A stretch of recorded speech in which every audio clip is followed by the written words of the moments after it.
change. I know all of you probably have met Caleb, but for those of you that might not have, Caleb McMicken is our new press person in the Speaker's office. He knows he has big shoes to fill, replacing Marshall Guest, but we're happy to have him. He's doing a great job. So with that, anybody got a question? If not, I'll go back to work. Lori asked, she's stuck in traffic, but she wants to know your position on medical marijuana. I thought she probably would. We passed that bill last year, as you know, in the House. Representative Peake did some really great work on that measure.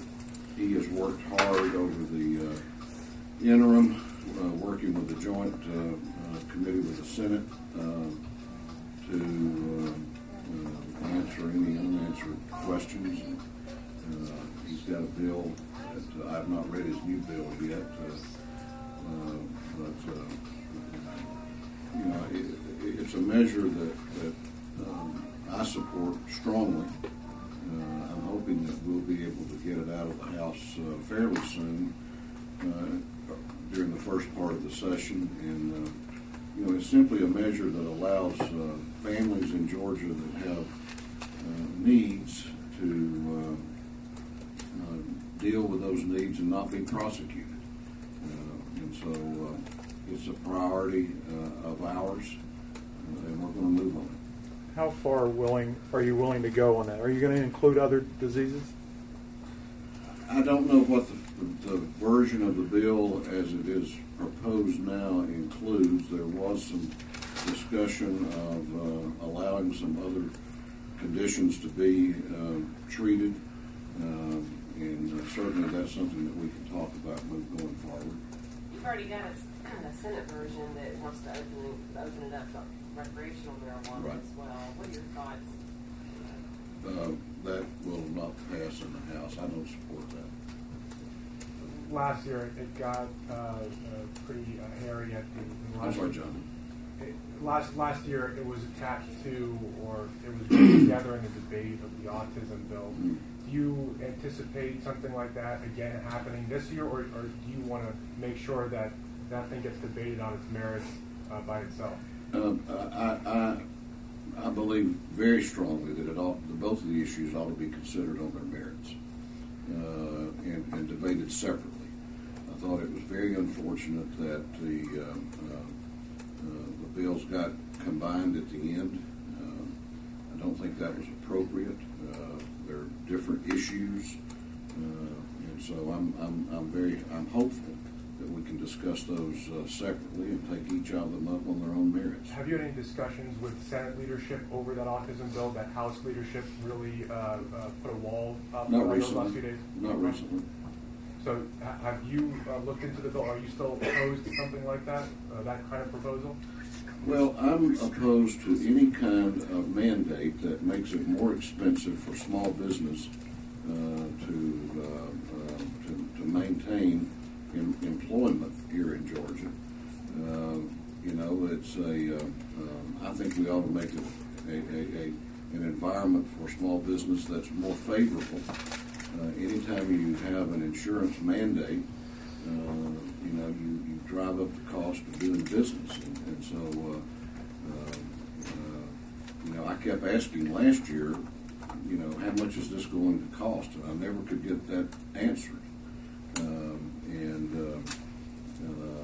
You know, the governor has put in last year what amounts, I think, to a pilot program in the state health benefit plan, and I think that will, over the next year or two, will give us the kind of data that we haven't had, so we'll know how much that costs. Talk about transportation a little bit. What do you think is realistic for the House to accomplish this year, or the General Assembly in general, with the report that just came out from Chairman Roberts' study committee? How big of a bite do you think the House could actually take in 1 year? Well, first of all, I want to commend Senator Gooch and Chairman Roberts and all the members of that committee. As many of you know, they went all over the state having hearings and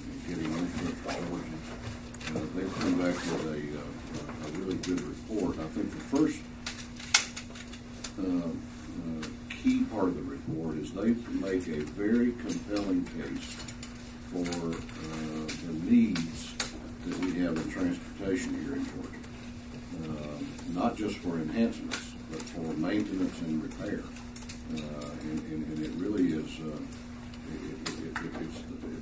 they paint a fairly stark picture of what our needs are. I think the one thing we can't do is do nothing. I don't think there will be a better year than this year to do something. I'm not sure what the something is going to look like yet. We're still looking at different options. This is one of those issues that comes along every once in a while that we have to look down the road, and this can's too big to kick down the road anymore. That's sort of the mindset that I'm asking people to have as we go forward. One of the items laid out in the report is lowering the personal income tax and potentially increasing having a statewide sales tax. Would you be supportive of implementing an option like that? I think we have to look at the options that were outlined in the report. I'm not prepared to endorse a specific package today because I think what's important is that we not get into a lot of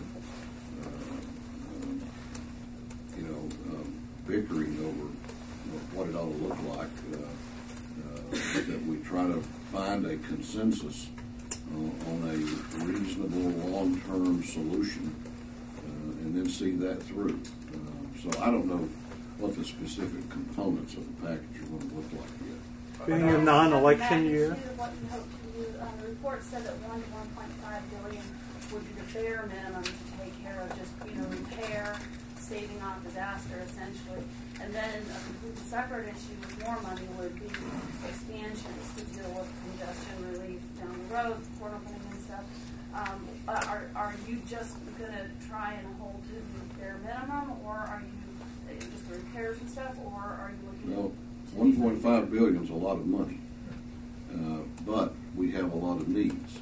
When we've got, I think when people really look at that report and understand that we have bridges in this state that are 100 years old, that families and school buses and legislators and reporters are driving on every day.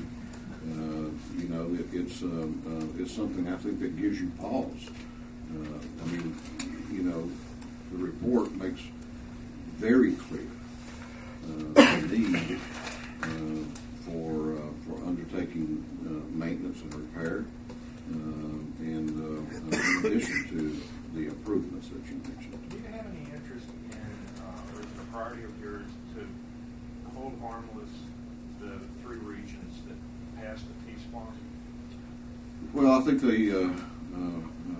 I'm not sure how we'll come down on those. I think that what the members of the committee reported to me was that when they went into those regions to have hearings, they found regions that were pretty happy they could approve the T-SPLOST because of what they were able to do. Having said that, that's part of the discussion that we're going to need to have, I think. Are you hearing any hindsight that regions wish they would have passed it? I'll tell you why I say that. You have several rural counties that are paying the 30% match now instead of the 10% to do a lot of their work. Are you having regions now that are saying maybe, hey, we should have passed this because that's costing them? What are you hearing in those counties that are paying the 30% instead of the 10%? Well, I think hindsight's always 20/20. I haven't specifically heard from any counties that say, we wish we had passed it. What I'm hearing is that the regions that did are happy they did. But are the counties that did not pass it that are now paying the 20% or 30%? Are you hearing from them as far as the? No, I answered that. I said I'm not hearing from them. Okay. Can I ask you about your feelings about mass transit? The report has state interest in creating an ongoing fund for mass transit, which would be a sure it should. But it didn't say where that money should come from. Are you, would you support that? And, you know, what would you want to accomplish with that? Would you know, just kind of a placeholder, a couple of $1 million a year, or enough, you know, in the tens of millions that could actually create service? Well, I'm not going to put a dollar figure on any part of the package today. You know, I think I've said for years that, you know, transportation means different things in different parts of the state. It means economic development in certain parts of the state. It means congestion mitigation areas of the state. It means and transit is a part of that. I think transit can legitimately be a part of the discussion. I know I read in one of your reports about the Lieutenant Governor thinks that it's a very important part. I don't know specifically. I'm anxious to hear about that, what he had in mind. But you know, we'll have some discussion about transit as part of this issue. Is this the package where MARTA could potentially get some state funding for the first time? Well, I don't know. I'm not prepared to say that right now. I'm saying that, you know, there are other parts of the state where transit is an issue other than in Metro Atlanta. So you know, it's got to be a statewide discussion. Do you think that MARTA is critical as part of a larger package, though? Well, you know, MARTA is important, and I'm pleased with the leadership over at MARTA now. I think that the new executive director is doing a good job of riding the ship, and I'm very pleased with that. You talked about wanting consensus, not bickering on what that package looks like. Do you mean within the caucus, within leadership? Like, well, any kind. I mean, you know, there's all kinds of bickering that we get into from time to time, as you know. You know, I think we can have a healthy debate, and we will have a healthy debate. I think what's important is that we, as we have that debate, that we're looking for a solution rather than just trying to score political points. And speaking Is of this the bickering, year for? speaking of bickering, the religious liberty bill that's been pre-filed has already caused a good bit of that in certain circles. Where do you stand on Representative Teasley's bill, and do you have concerns about issues like that derailing the session? I haven't read his bill yet. He brought that bill last year, but it was, you know, very late in the session when it was brought forward. You know, the founders of this country obviously felt like, you know, religious liberty was important, and they incorporated that into our Constitution. And so I think what I'm going to look at when I read the bill is, what does this bill do that the Constitution doesn't do? You know, that's sort of an unanswered question that I have, you know, I want to try to understand that. I want to try to understand the intensity of the opposition. So we'll probably have some discussion about that bill going forward. Back on the transportation bill, will any package that moves, and doing a allusion to the previous question, any package that moves, will it need to have the majority support for the House Republican caucus, or do you think it can move without that? Well,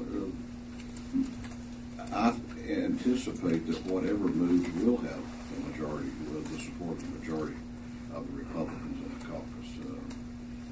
You know, I don't. They have a name for that rule in Washington, I think. Hastert rule. There we go. Yeah. I don't have that rule because we've been able to reach consensus on issues, and I'm optimistic that we will on this.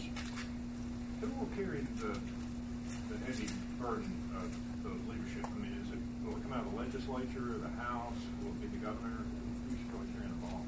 Well, I think that probably the transportation chairs, Chairman Roberts in the House. You know, I'm consulting daily with him, and I expect Senator Gooch, given that he was a co-chair of the study committee, would be the logical person in the Senate, but they don't ask for my recommendations on those kinds of things in the Senate, so I'll let them make that determination. Speaker, did you think it was fair, just this past week or just a few days ago, Atlanta Mayor Kasim Reed fired the fire chief in the department for a self-published book? There is going to be a debate about these religious liberty bills. Did you feel like the decision that the mayor made was a fair one? Do you feel like that's going to be a part of the discussion over the next few weeks? All I know about that the situation is what I read in the paper, so I don't know how this bill, first of all, would apply to that, or if it would, and I'm certainly not going to get into a personnel situation in the city. I didn't read the book by the fire chief, or haven't read the book by the fire chief, so I'm not going to comment on that case. What about just, we've heard from the senators, Senator Josh McCune says he's bringing back the RFRA bill. Mm-hmm. Where does that stand in the House? We've heard it's dead on arrival, but where do you think that is? You heard it was dead on arrival? Well, I don't know that anything's dead on arrival. We had a House bill last year, and Representative Teasley has introduced a bill, I think pre-filed a bill this year. He had one last year, but it was awfully late in the session when he introduced it. And, I told the group earlier that I have not read his bill yet. I will read the bill. What I'm going to read it is this is obviously something that was important to the drafters of the Constitution because they put religious freedom in the Constitution. I want to know what this bill does that the Constitution doesn't do. I want to try to understand the opposition to the bill.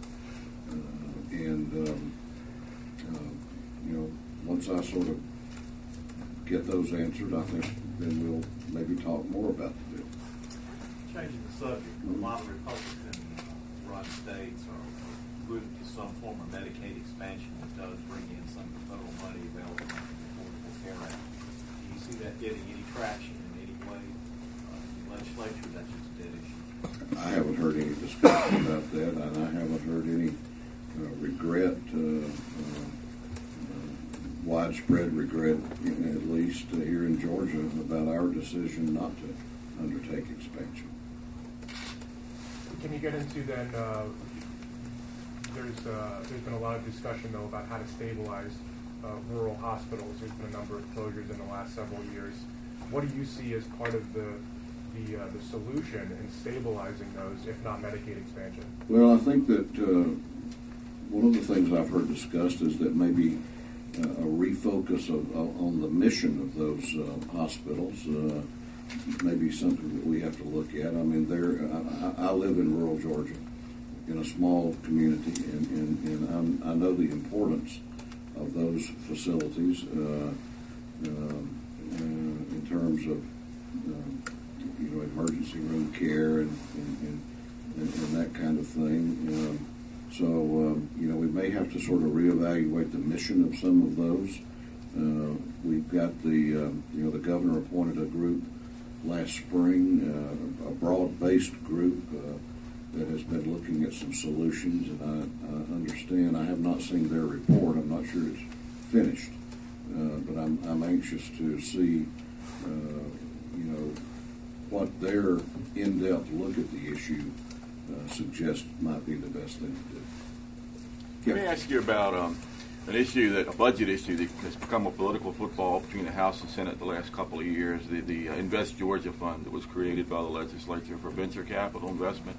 There's going to be a push to get more money in that. What are you looking for? Because I guess it's too early for concrete results out of that fund yet. What are you looking for to reach a comfort level that should get more money?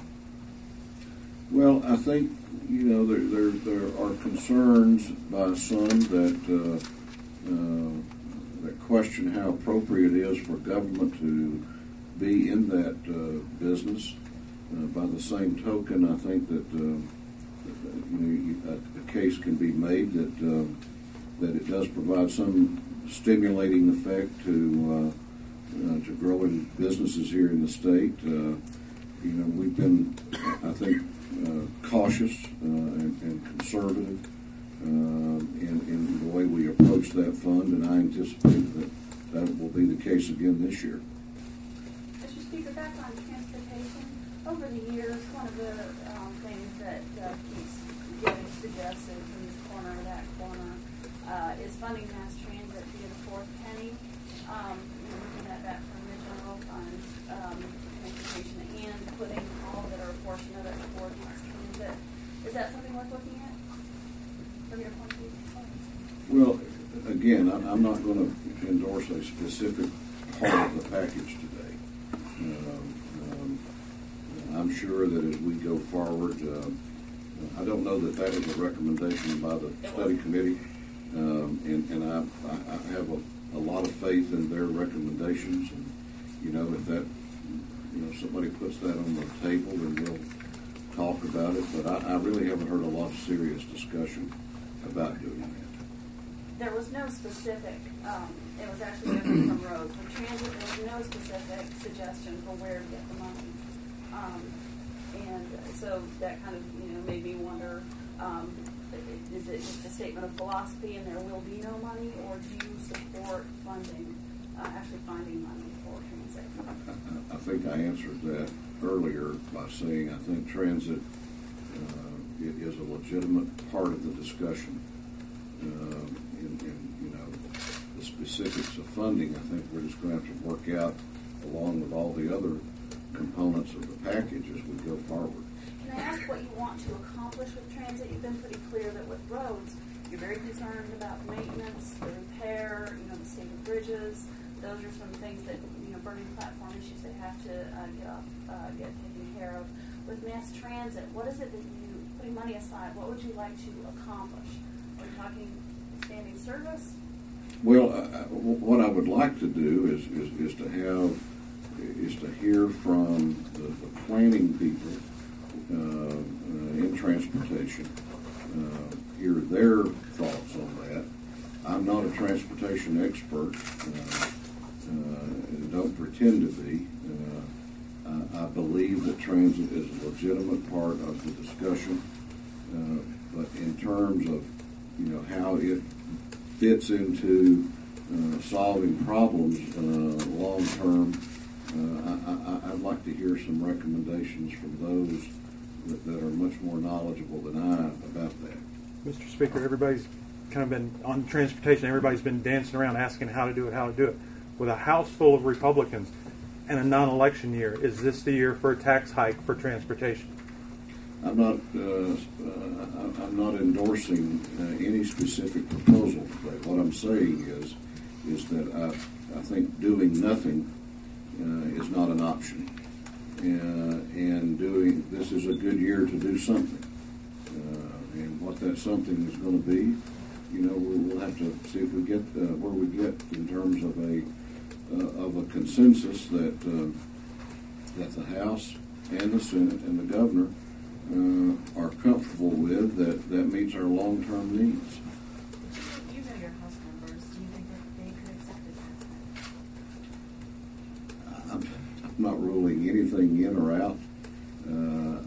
As a general principle, I think that the members of the House, in the majority caucus at least, have been opposed to increasing the tax burden on Georgians and actually tried to lessen the burden on Georgians. So with that general principle in mind, I think that we're just going to have to see kind of where the discussion goes. Speaker, the governor's office has been embroiled in part of the controversy at the Ethics Commission. Do you feel like a proposal coming from the governor's office on a potential ethics overhaul, that really it should be the legislature being the driving force behind any reform proposal rather than the governor's office because of their involvement in that controversy? Well, I think the governor has a legitimate he's a legitimate part of the discussion, and so I don't dismiss out of hand his right to be a part of making proposals.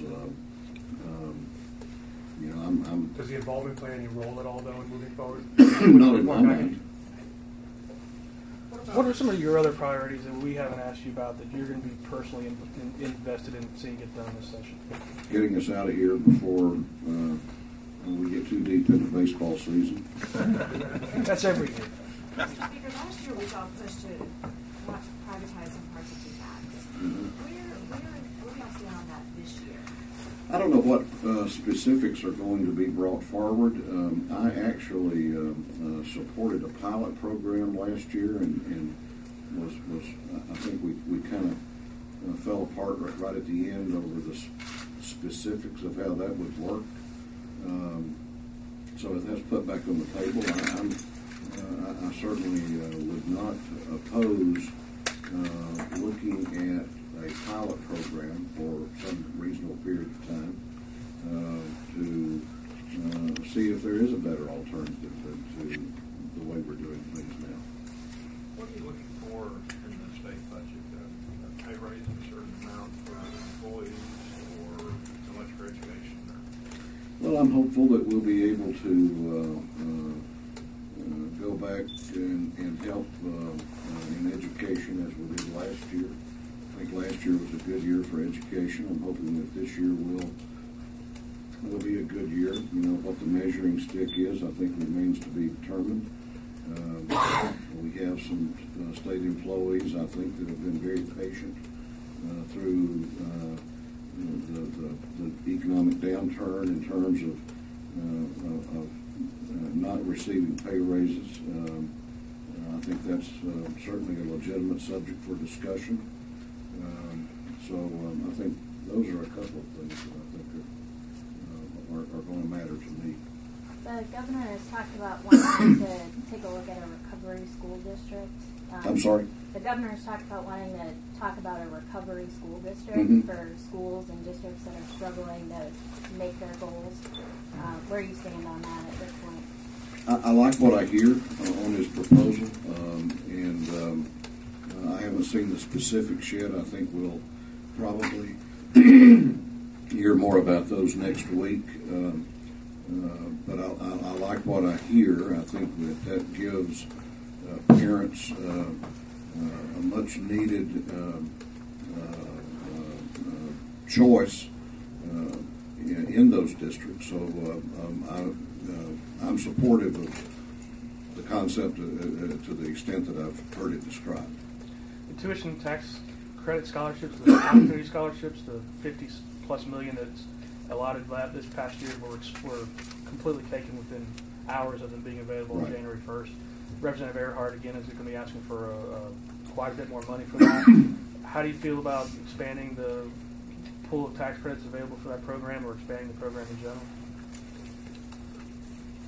I have not discussed with Representative Earhart his proposal or the amount. I do know that, as you indicated, the money that was appropriated last year is already gone. It was gone on New Year's Day.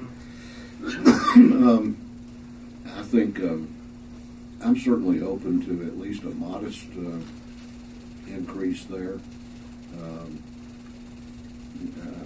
I'm not prepared yet to put a dollar figure on it, and haven't heard what his proposal is.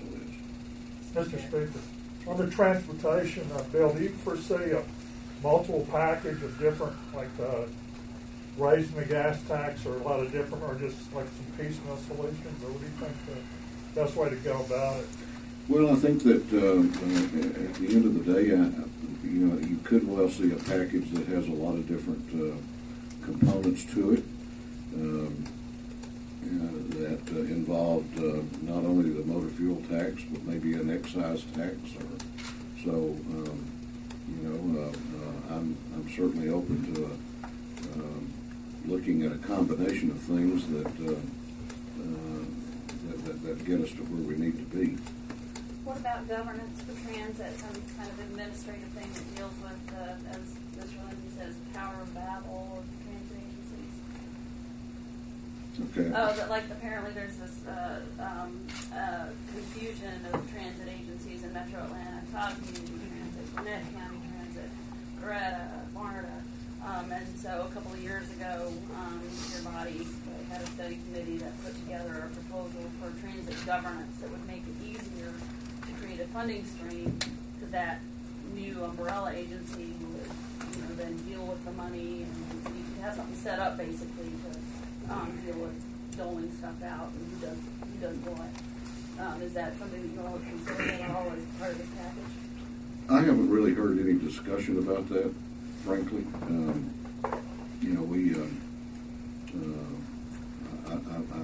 don't think. I think that resources as opposed to governance has been the focus of the study committee. Speaker, in future talks about reworking the QBE formula, what are your biggest priorities there? What's your biggest priority?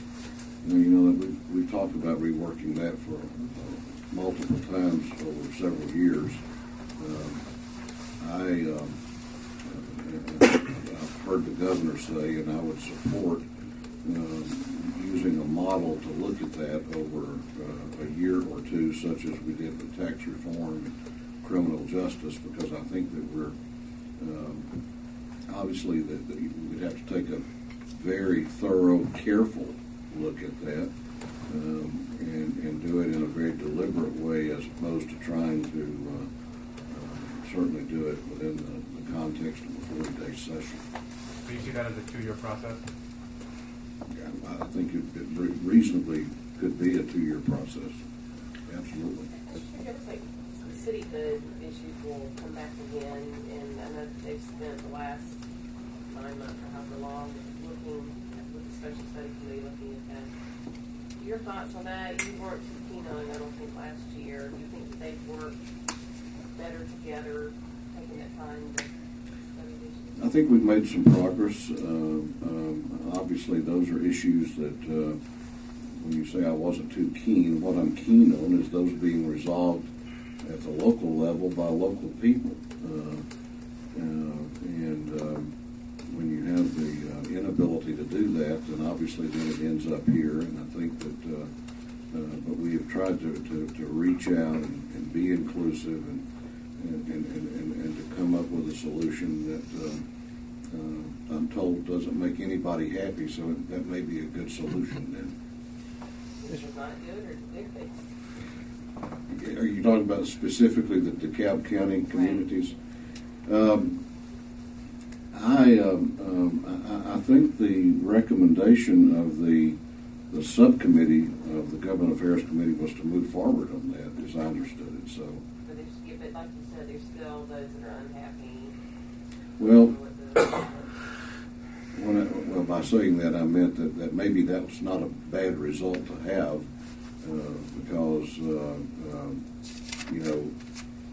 look, we basically said, here's some time for you to work it out, and that didn't happen. And so then the subcommittee went through its process and has made its recommendations, and so I support their recommendations going forward. Mr. Speaker, a student was shot recently inside a building at Georgia Tech, building that in some circles has renewed the call for campus carry. Do you see a gun bill coming back this session, particularly one that would not make it an opt-in by the presidents of the universities, but allow students to carry weapons on Georgia's campuses? Well, we supported campus carry in the House over the course of 1 or 2 sessions, and so and I support that position. I don't know. I haven't heard anybody that's going to bring a bill this year. We passed a significant Second Amendment bill last year, and so I don't know that anybody's going to bring one this year. I haven't heard any discussion about that. Okay. In the Senate, we've already seen SB 6 to restrict deferred action recipients from getting driver's licenses. Can we expect any bill in the House dealing with immigration? I don't know. I haven't seen one, so I don't know that anybody's going to drop one. I haven't heard any discussion about that. We've got time for about 3 more.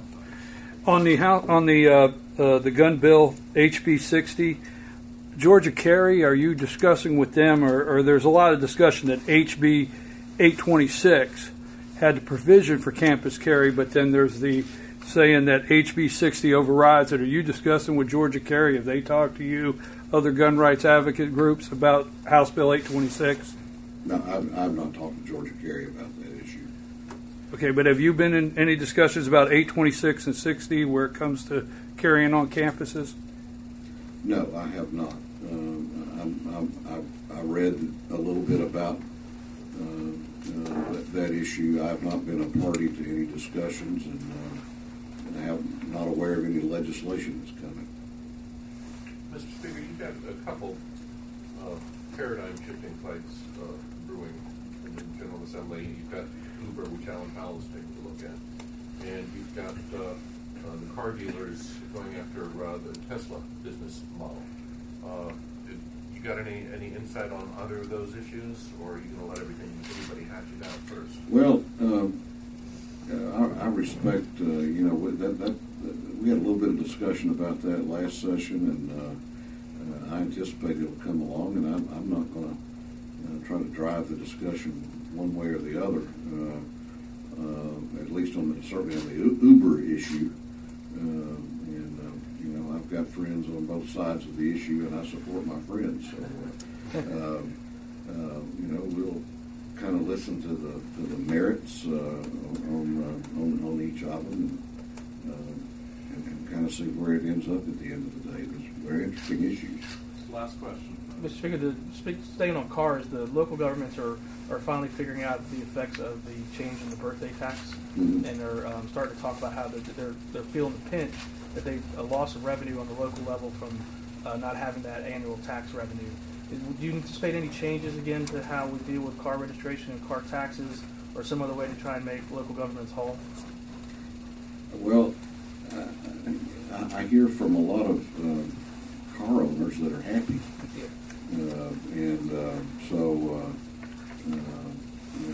local governments have tools at their disposal to deal with their issues, just as we do here at the state level. I know that I hear from a lot of Georgians that are happy that they don't have to get a birthday card every year about the tag, and so that was what we were trying to accomplish. Thank you. Thank you. Thank you.